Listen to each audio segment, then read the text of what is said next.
오늘 말씀 요한복음 20장 21절 23절 앞에 모니터를 보고 함께 압도합니다.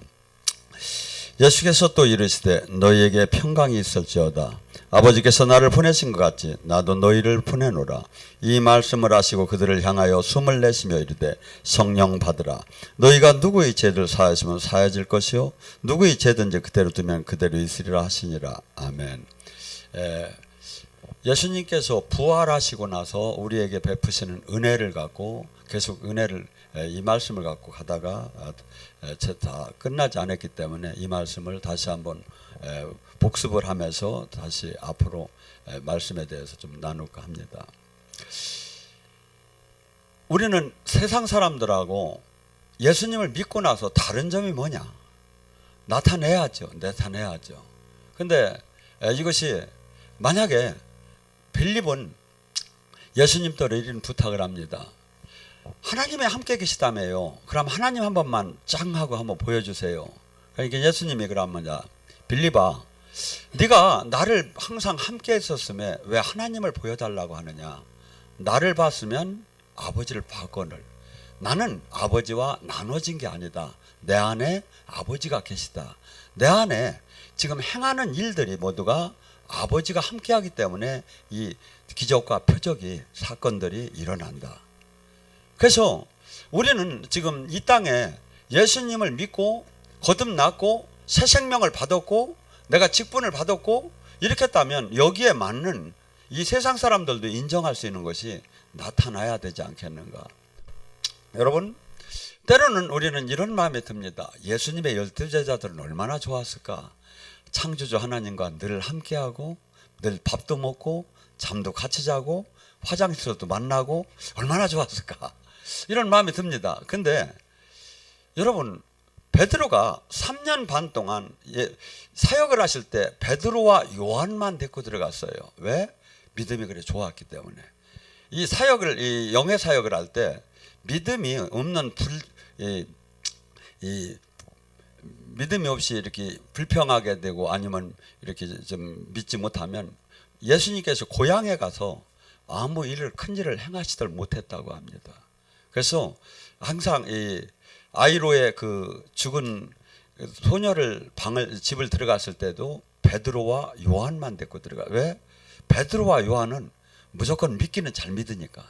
그래서 장애가 안 되는데 이 괜히 이거 도마처럼 될라나 말라나 막 이렇게 하면 역사가 일어나는데 무슨 장애가 되기 때문에 그 정도로 베드로는 예수님께서 완전 한 비서처럼 이렇게 데리고 다니며 기적과 죽은 사람을 살리는 모든 현장에 다 있었습니다. 그런데 베드로가 예수님이 십자가형을 받는 그때는 3번씩 예수님을 부인하면서 모른다고 했어요. 나중에는 저주까지 하면서 예수님을 모른다고 했어요. 왜? 그는 평소 마음으로는 죽어도 예수님을 안 떠나려고 했어요. 죽어도 이를 악물고 죽어도 남은 생에 이분은 내가 따라다니고 이분이 하나님인 걸 알았어요. 그런데 그 예수님이 붙잡히고 무기력하게 붙잡히고 십자가로 가는데 보니까 두려움이 확 오기 시작하는 거예요. 여러분들이 이런 걸 알아야 돼요. 사건마다 그 영이 들어와요. 그 영이. 도둑이 오면 도둑이 영이 오고 경찰이 오면 경찰이 영이 따라와요. 그리고 강도가 오면 강도의 영이. 그래서 어느 말을 할 때 그 말이 강하게 막 위협적으로 얘기할 때 그 영이 들어가요. 이게 뭐죠? 예수님이 그 잡히시는 그 현상 속에서 그 마귀가 그때 당시에 하나님 나라는 무너졌어. 왜? 주님이 고개를 돌렸어. 성부 아버지께서. 그리고 마귀가 마음껏 짓밟을 수 있도록 만들어주고 마귀 영으로 가득 찼던 거야. 그래서 그들이 움직이는 동작 하나하나에도 두려움이 쫙 들어왔을 걸로 봐요. 견딜 수가 없었던 거야, 베드로가. 그래서 자기도 모르게 예수님을 저주하며 모른다고 했던 거예요. 그러고 나가서 닭이 3번 울 때 생각을 해보니까 예수님이 예언하신 네가 나를 오늘 3번 부인하리라는 말이 닭 3번 울기 전에 이 얘기가 딱 떨어지지. 자기는 죽어도 지키려고 했는데 죽어도 지킬 힘이 없는 거죠. 그런데 베드로가 예수님이 한번 부활하시고 나서 디베라 바닷가에 가서 3번 예수님을 부인한 베드로를 3번 긍정적으로 내 양을 치라고 했어요. 용서해 줘가며.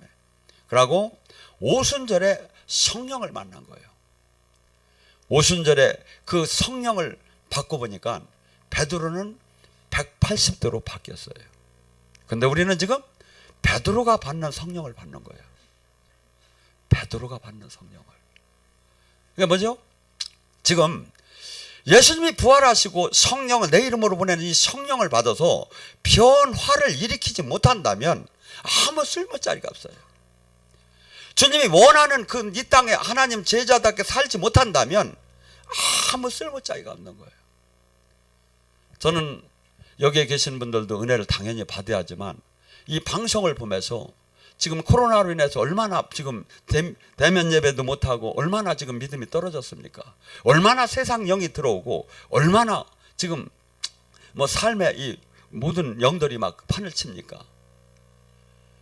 성령 오순절에 그 술 취한 것 같고 모두가 일어나서 방언이 터지고 모두가 일어나서 막 몸부림을 치며 어이할고 하고 모두가 일어나서 그 놀라운 하나님 나라를 체험하는 그 임재의 그 성령을 받지 못한다면 문제가 되고 또한 받았다면 반드시 여기서 종교인으로 머문다는 것은 이것은 성령을 보낸 목적이 아니에요.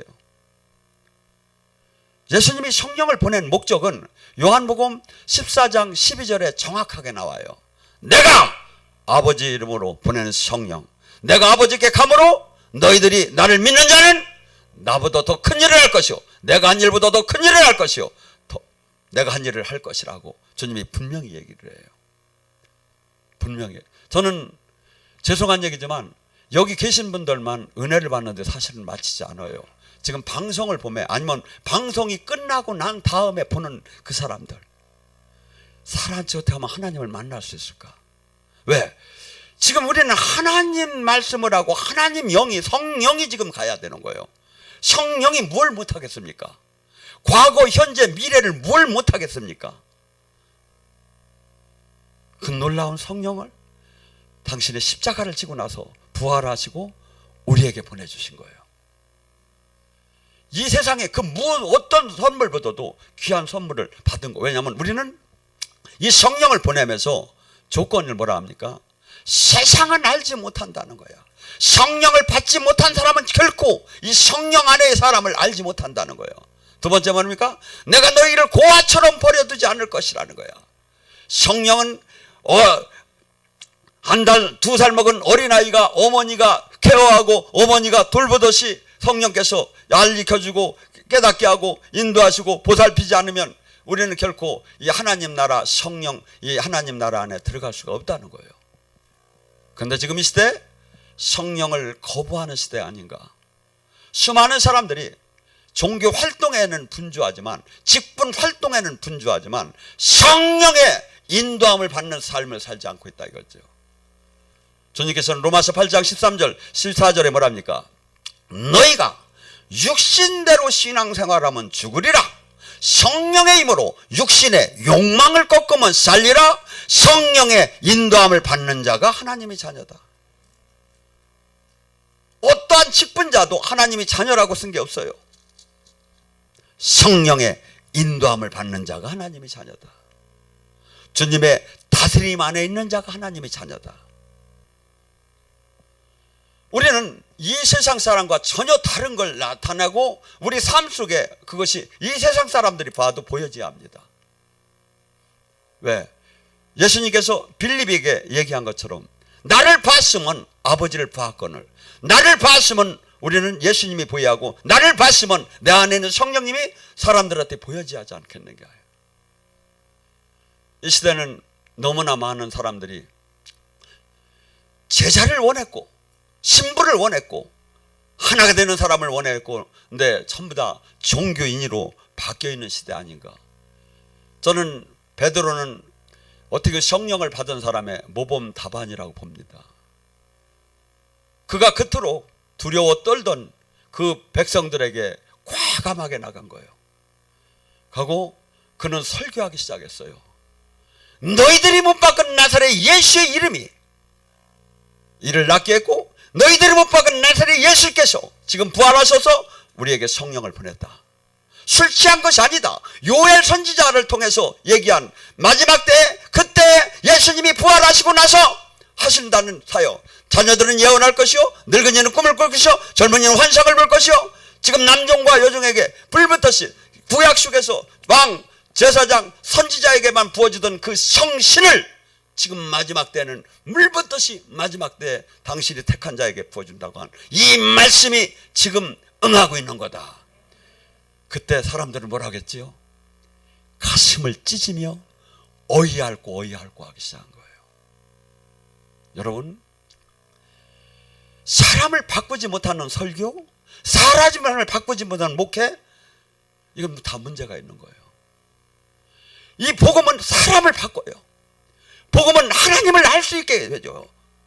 복음은 설명할 수 없는 영의 세계를 인도하기 시작. 영의 세계가 열려요.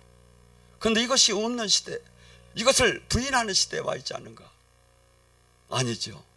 저는 베드로가 설교할 때 모양은 베드로였지만 베드로가 그렇게 유식하고 다윗과 이 시편과 요엘서를 그렇게 인용할 수 있는 분은 아닌 것 같아요. 제가 보면 학교도 못 나오신 것 같아. 그런데 입에서 예수님이 막 얘기하시기 시작한 거예요. 성령을 통해서.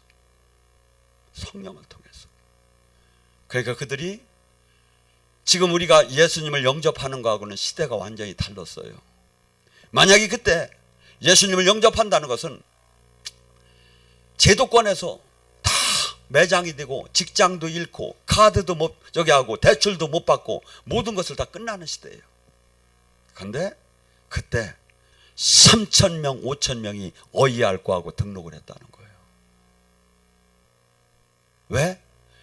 성령이 가슴을 치매 회개가 막 터지기 시작하고 막 가슴을 치매 둥글고 막 울고 막 코음 눈물이 흘려면 내가 왜 이렇게 했다. 그다음에 막 회개하면서 자기 그동안 산 죄가 막 성령님이 막 생각나게 하는 거야. 막. 그러면서 자기가 이 제도권에서 모든 걸 가족의 모든 걸 잃는다 하더라도 내가 참 창조주 하나님을 이제는 내 인생을 이렇게 살지는 않으리라고 등록을 한 거예요. 그들이 모였을 때 놀라운 사건들이 일어나기 시작하죠. 첫째, 성령, 하나님 영을 받으면 가장 대표적인 공통적인 것이 회개가 터져요. 감에 눈물이 쏟아짐에 가고 자기 죄성이 주님 앞에 부끄럽기 시작하는 거예요. 우리는 막 둥글고 막 저기 하는 것만 성령이 임한 게 아니에요. 가장 공통적인 게 한없이 눈물이 흘려짐에 한없이 닦아도 눈물이 나매 그다음에 나의 잘못이 주님 앞에 고백하기 시작하는 거예요. 이 죄성 이것이 터져 나가야 주님과 관계가 닫혀있는 관계가 열리기 시작을 해요. 주님께서는 이 성령을 보낸 목적이 뭡니까? 크게는 두 가지예요. 눌리고 억압되고 포로되고 소경된 자를 해방시키는 거예요. 우리는 이 세상 신에 지금 가득히 매여 있어요.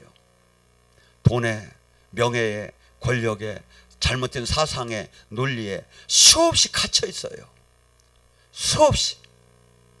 이것이 성령이 오야 진리가 깨달아지야 거기서 묶임에서 풀어짐에 자유해지기 시작하는 거야. 그런데 사람들은 지금 나도 방언도 하는데 방언을 함에도 수없이 묶여있는 사람이 많아요. 예언을 함에도 수없이 묶여있는 사람이 많고 치유를 함에도 수없이 묶여있을 수가 있어요. 한 부분에 지금 그 사역을 담당하고 있을 뿐이지. 주님은 지금 우리의 이 지금 현 사역자들이 롤 모델이 될 수가 없어요. 우리의 롤 모델은 예수님이에요. 내가 한 일을 할 것이요 내가 한 일보다 더 큰 일을 하라는 거예요. 근데 이 시대에 예수님 같은 분이 있어야 이 세상을 살릴 텐데 이 제자가 없는 거예요. 생명도 안 나와요. 종교로만, 신학 교리로만 바뀌기 시작을 해요. 어떻게 이 세상의 유혹을 이길 수 있겠습니까?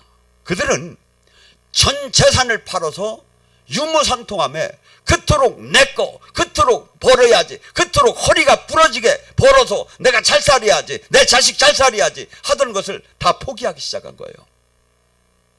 적금을 들어가며 잠을 못 자며 그토록 모였던 것을 다 포기하기 시작했던 거예요. 왜? 이 땅에 지금 있고 잘 살고 먹 사는 건 아무것도 아니구나. 정말 천국 지옥이 있구나. 정말 하나님이 계시구나. 이걸 알았던 거예요. 이 전제가 되지 않으면 우리는 바뀔 수가 없어요. 바뀔 수가 없어요.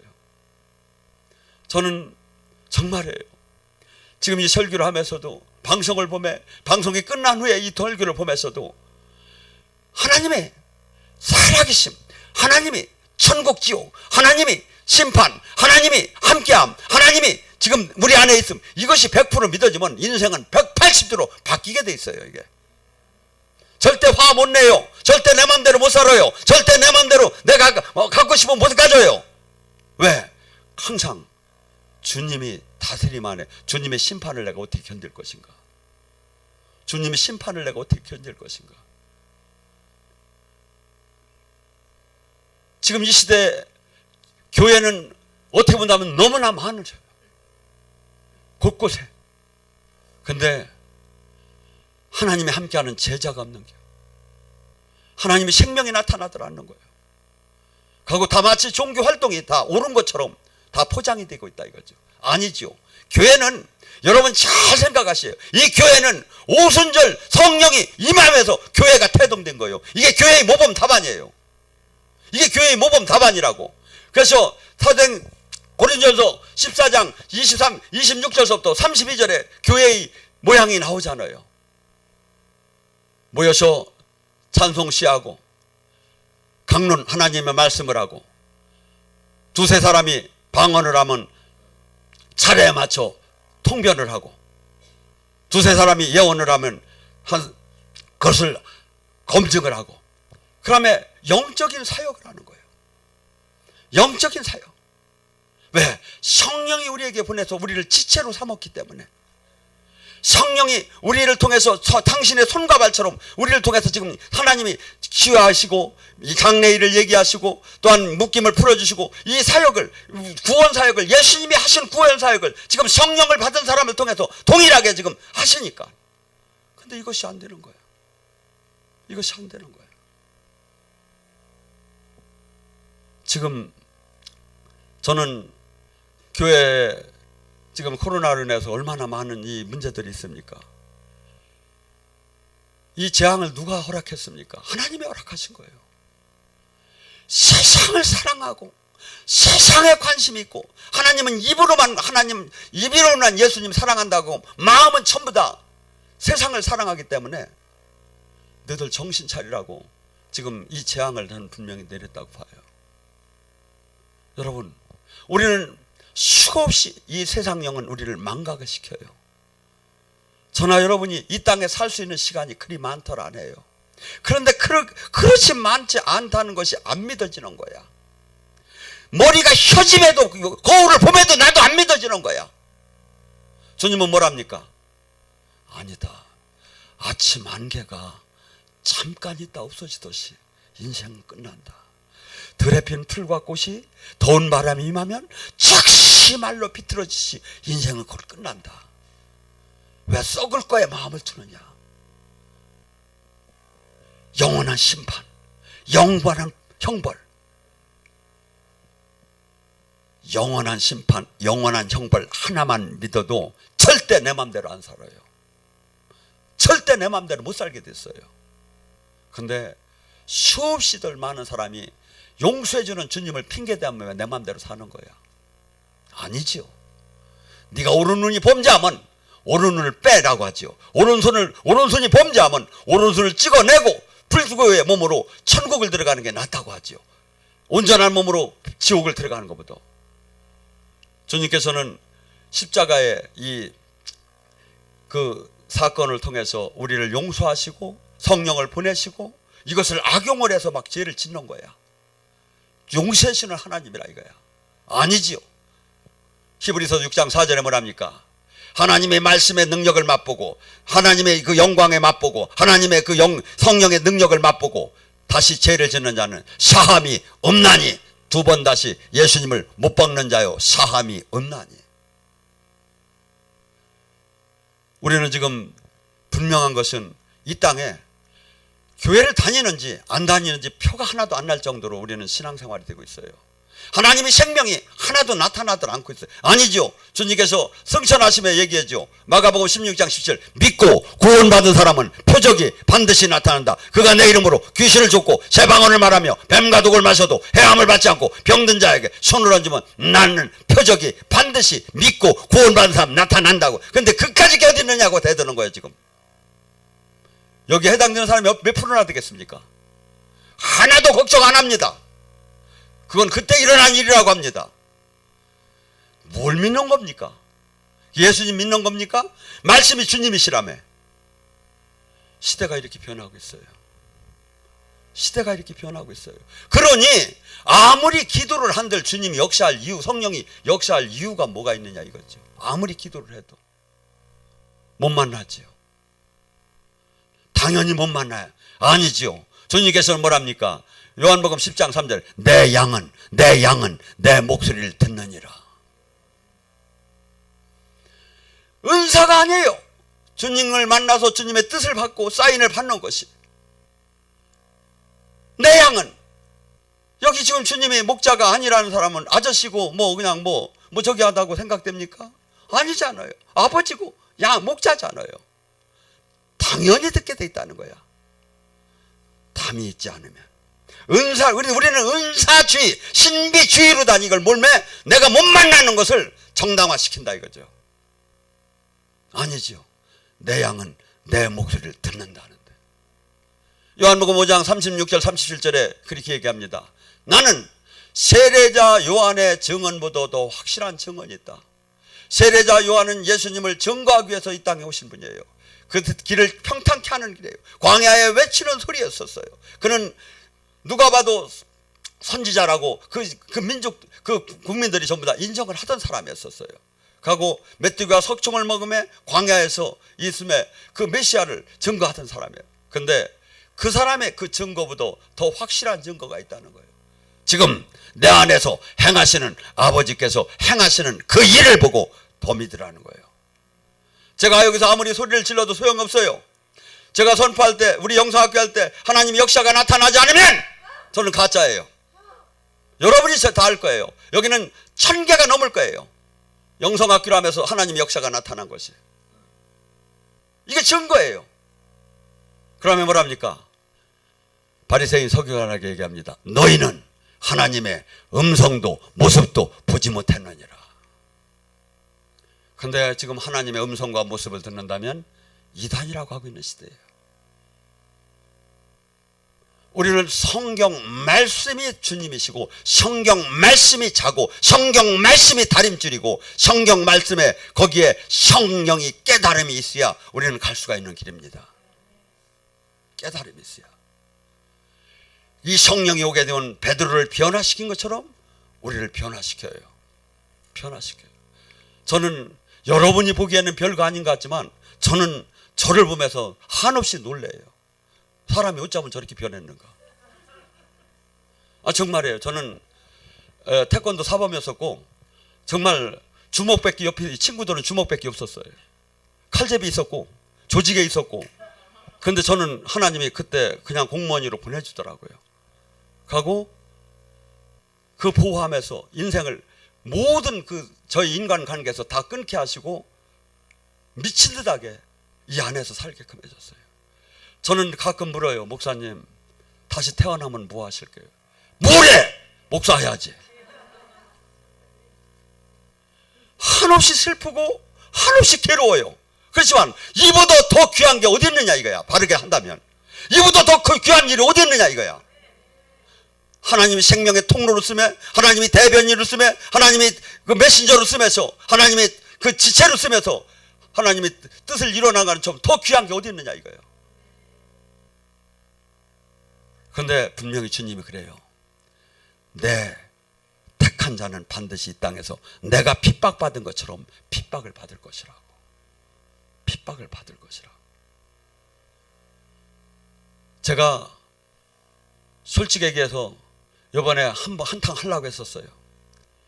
지금 교회가 지금 여러분이 알다시피 제가 다 봤어요. 서울, 경기, 수도권 이 거리두기하고 지방하고. 근데 거기 같은 게 공통적인 뭐냐면 교회는 20%에다가 맞춰놨어요. 좌석에. 여러분 생각해 보세요. 사이단체, 단체 모임, 예식, 장례, 기념식 모든 건 단체 모임은 몇 명이야? 99명까지 돼요. 그런데 어째 우리 작은 교회는 99명이 안 돼요. 마스크 다 쓰고 1m 다 뛰고 있는데 패자부예요. 내가 볼 때는. 교회가 다 문 닫아가고 있어요. 지금 개척교회가. 누가 하나 이것을 정정 못 해주고 있어요. 법이라는 건 형평성이 있어야죠.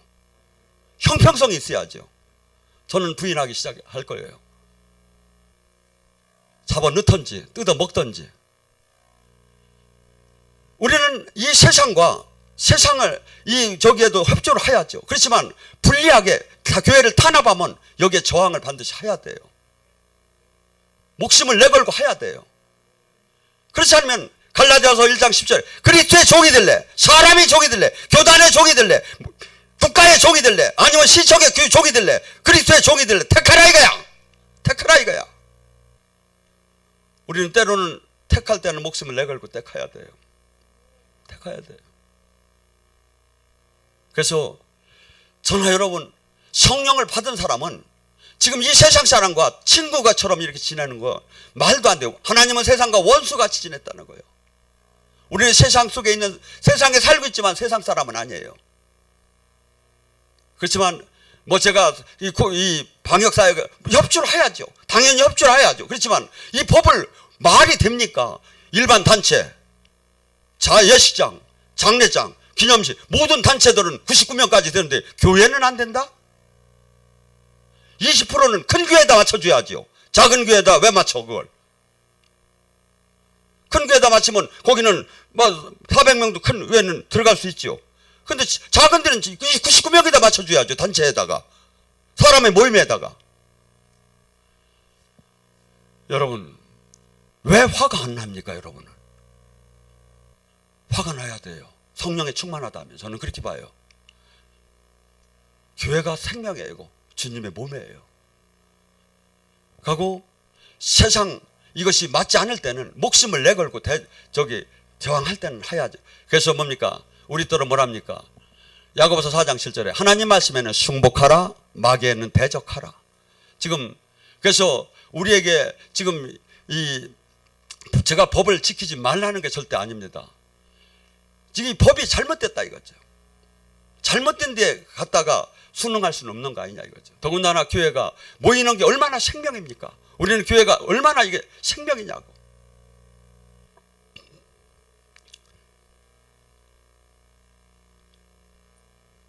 그들은 모여서 이렇게 기도할 때 우리의 가장 이 은혜를 받으면 나타나는 현상이 있습니다. 성령이 임하게 되면 마음과 생각이 바뀌어지기 시작합니다. 사람을 바꾸지 못하면 아무 소용이 없는 거야.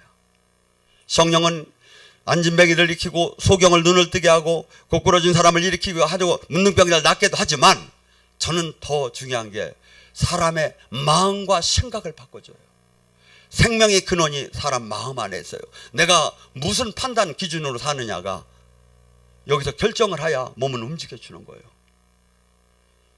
성령이 임하면 제대로 그 아멘으로 받으면, 옥토에 임하면 30배, 60배, 100배 마음과 생각의 변화가 일어나요.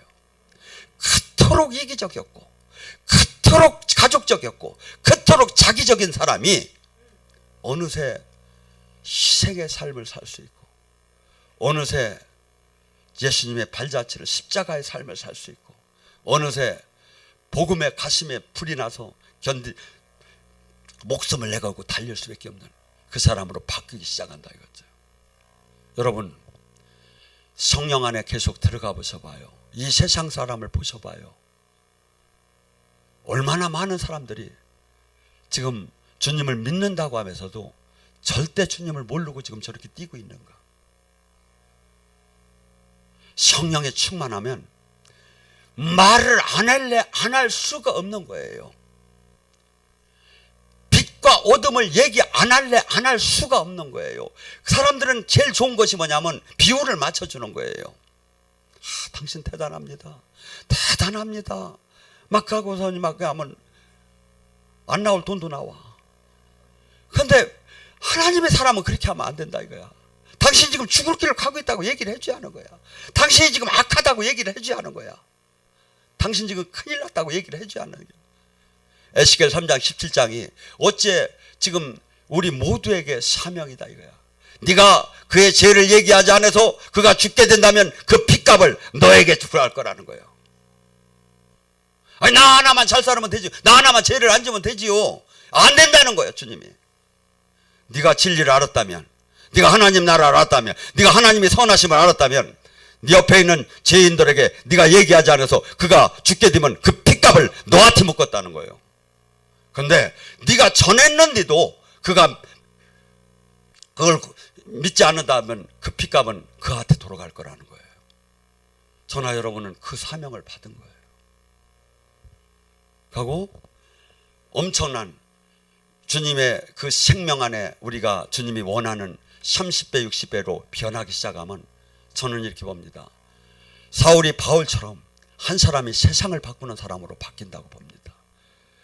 그 사람이 발자취를 통해서 그 사람이 바울이 세상을 떠나고 난 뒤에 지금 바울의 서신서가 성경이 되어서 얼마나 많은 사람을 지금 하나님 나라로 인도하고 있습니까? 한 사람이 하나님 나라는 작은 한 사람 두 사람이 하는 거예요. 결코 많은 사람이 가는 길이 아니에요. 저희 교회는 정말 이제는 다시 바뀌어야 하지 않겠는가? 이제는 모든 게 바뀌어야 하지 않겠는가? 그리고 한 사람 한 사람이 세상을 엎을 수 있는 그 사람으로 바뀌어야 하지 않겠는가? 우스갯소리를 한번 얘기하면 우리 교인들은 돌 하루방일이야. 절대 물을 줘도 크들 않는데요. 목사님이 그런 좋은 얘기를 하셨는데도 안 큰데요. 배잡이에요. 여러분 생각해 보세요. 제 설교를 여기에 생명이 나오는 것을 잘 체크를 해봐요. 여러분 지금 여러분은 늘 맨날 밥 먹듯이 들으니까 문제지만 저는 그렇게 봐요. 저는 진짜 나 여기 60시들 안 해요. 새로운 사람한테 가고 싶어. 뉴페이스. 그래가지고 그 사람들이 2시간 동안에 막 그냥 이 설교를 듣고 막 인생이 바뀌는 사람 2~3명만 나와도 그 길을 가고 싶은 거야. 왜? 인생을 못 바꾸면 아무 소용이 없어 이건. 인생을 못 바꾸면.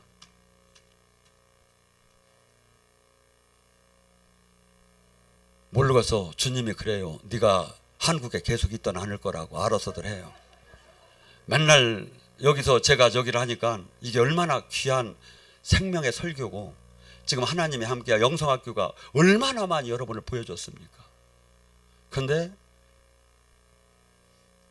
목사님 제가 인생 다시 살겠습니다 하면서 저 찾아오는 사람이 없어. 여러분 저나 여러분이 의무가 있는 거예요. 뭐가? 이 세상을 바꿔야 할 의무가 있는 거예요. 이 세상에 제가 지금 복음을 진짜 복음을 만났다면 못 받는 사람에게 전할 의무가 있는 거예요. 내가 지금 하나님을 많이 만났다면 이 하나님 못 만난 사람에게 전할 의무가 있는 거라고요. 왜 그건 생각을 안 해요? 은사만 받고 가만히 있을게요. 은사를 왜 줘요? 빌립보서 2장 29절 뭐랍니까?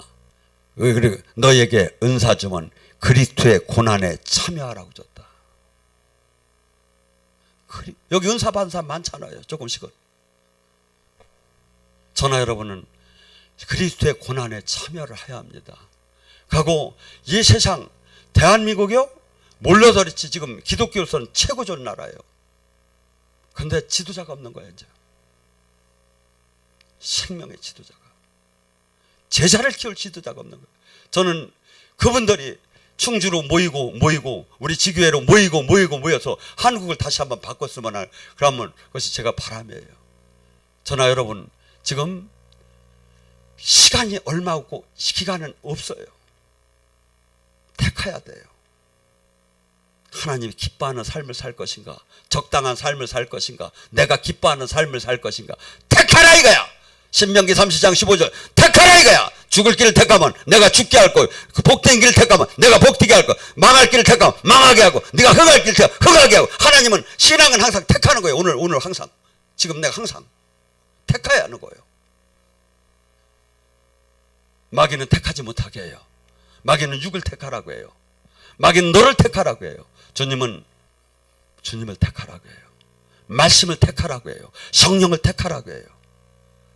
저나 여러분 정말 지금 결정해야 합니다. 정말 지금 결정해야 한다고. 대한민국에 지금 할 일이 얼마나 많습니까? 할 일이 얼마나 많으냐고.